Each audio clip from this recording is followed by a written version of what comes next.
민주당 당권 경쟁 3파전으로 압축이 됐죠. 우원식, 홍영표, 송영길 세 후보 차례로 만나볼 텐데요. 오늘은 사선 중진의 우원식 후보를 먼저 만나보겠습니다. 기호 3번이네요. 우원식 후보 안녕하세요. 네, 안녕하세요. 우원식입니다. 네, 오늘 호남에서 당대표 토론이 있었다고요? 어떤 이야기 네네. 나누셨습니까? 네, 여러 가지 현안에 대해서 특히 이제 호남 지역의 발전을 어떻게 할 거냐 하는 부분도 있고 또 네. 우리 당이 지금 굉장히 위기지 않습니까? 예. 위기를 어떻게 극복해 가느냐 이런 해법을 중심으로 또 토론을 하기도 하고요. 아하. 또 서로 공약에 대해서 점검을 하기도 하고 그랬습니다. 그래서 우리 전남북 광주, 제주의 우리 시민들 또 당원들이 세 명의 차이도 조금 이렇게 보시게 됐을 것 같고 네. 그 의미 있는 토론회가 된 것 같습니다. 예, 방금 그 민주당의 위기라고 말씀하셨는데요. 네네. 어떤 점에서 위기라고 생각하십니까? 지난번 선거에서 저희가 아주 국민들로부터 호되게 질책을 받았잖아요. 네. 저도 여러 번 선거를 했습니다만 가장 크게 질책을 받은 것 같습니다. 민생이 어려운 것, 민생의 위기가 민주당의 위기라고 생각해요. 예. 그동안 이제 국민들이 180석을 만들어주고, 예. 국민의 삶을 잘 살펴봐라 그랬는데 저희가 국민의 삶을 잘 살피지 못하고 또 코로나 위기까지 겹쳐서 네. 매우 국민들의 삶이 어려워졌는데 그것을 잘 해결하지 못했죠. 네. 또 검찰 개혁을 한다고 그것을 효과적으로 빠르게 잘 해결하지 못하고 예. 소리는 컸는데 속도는 더디고 예. 이런 것들이 전체적으로 불신을 만들어준 것이 아닌가 이렇게 생각합니다. 그런 점에서 민생의 위기가 민주당의 위기고 국민들의 목소리를 제대로 듣지 못한 저희들의 태도가 민주당의 위기를 불러왔다 이렇게 생각합니다. 예, 태도 말씀하셨어요. 한편에서는 오만과 독선이 문제였다 이런 이야기도 하고요. 또 한쪽에서는 개혁에 대해서 일관되고 책임 있게 밀어붙이질 못했다 이런 이야기도 합니다. 민주당의 태도 어떻게 바꿔야 합니까? 저는 페이는 누구 한 사람 어디 하나에 있는 것이 아니라 종합적인 것이라고 생각합니다. 네. 태도에도 문제가 있고요.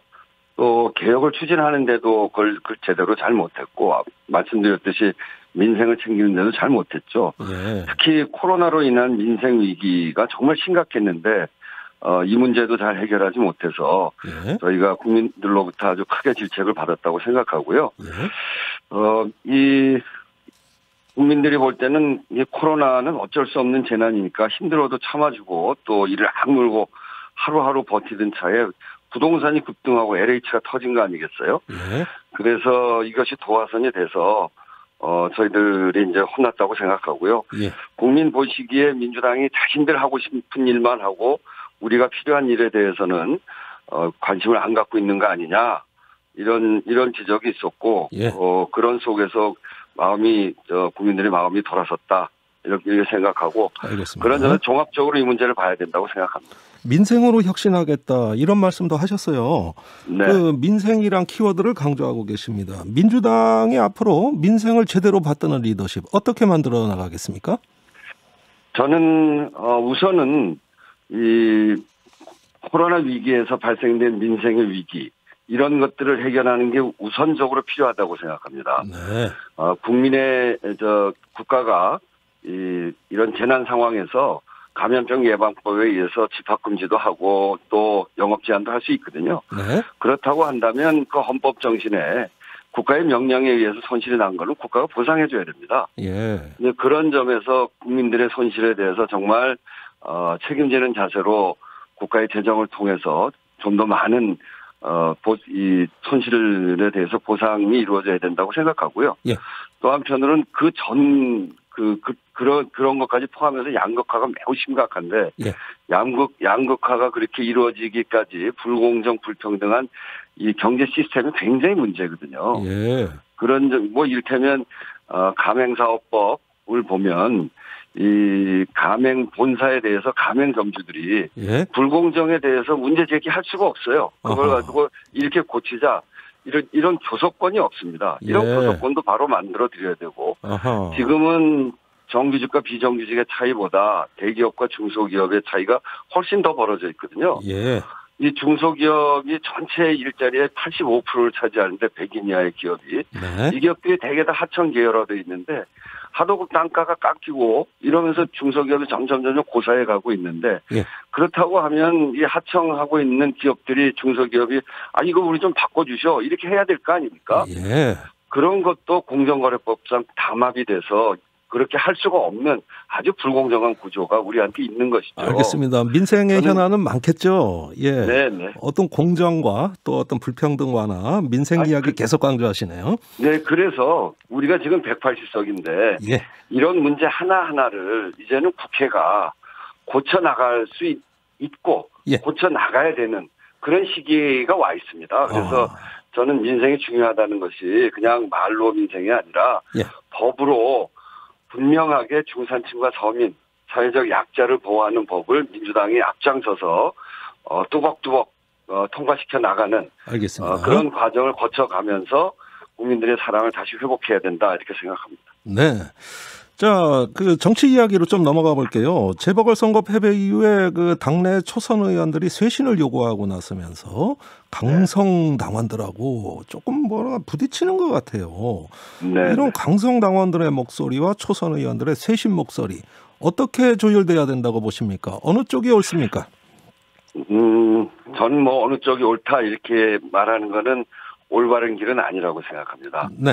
이 민주주의 체제에서 민주정당이라면 이러저런 의견들이 다 다양하게 나와야죠. 예. 그중에서 강성 당원들의 목소리 그건 우리가 잘 경청해서 들어야 되는데 예. 지나친 이 비방이나 욕설이나 이런 거는 적절치 않습니다. 우리 당의 분열을 꾀하는 쪽에서 보면 그런 것들이 이용당할 수 있거든요. 네.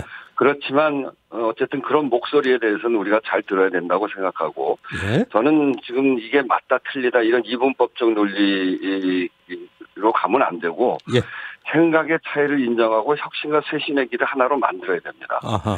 이런 갈등을 넘어서기 위해서는 국민이 절박하게 요구하고 있는 예. 그런 쪽에서 우리가 중점을 두고 일을 하면 되거든요. 네. 그 중점이 바로 민생이고 서민들의 삶을 보호하는 그런 제도들을 만들어 나가는 길이라고 생각해요. 네. 그런 점에서 민생의 길이 단결의 길이다. 그래서 민생의 길로 집중하자. 이렇게 말씀드립니다. 예, 민생의 길이 단결의 길이라는 건 아주 간명한데요. 그 당내에 계속 어떤 분란으로 비춰지기 때문에 우리가 이래서 민생의 길이 잘 되겠냐 하는 의문이 있거든요. 그 점을 말씀드리는 겁니다. 저는 잘할 수 있다고 생각합니다. 그래요? 예. 이게 그런 목소리와 그런 갈등을 중심으로 해서 이 문제를 보면 해결되는 문제가 아닙니다. 알겠습니다. 서로 견해 차이가 있고 또 그 전체가 우리의 구성이기 때문에 예.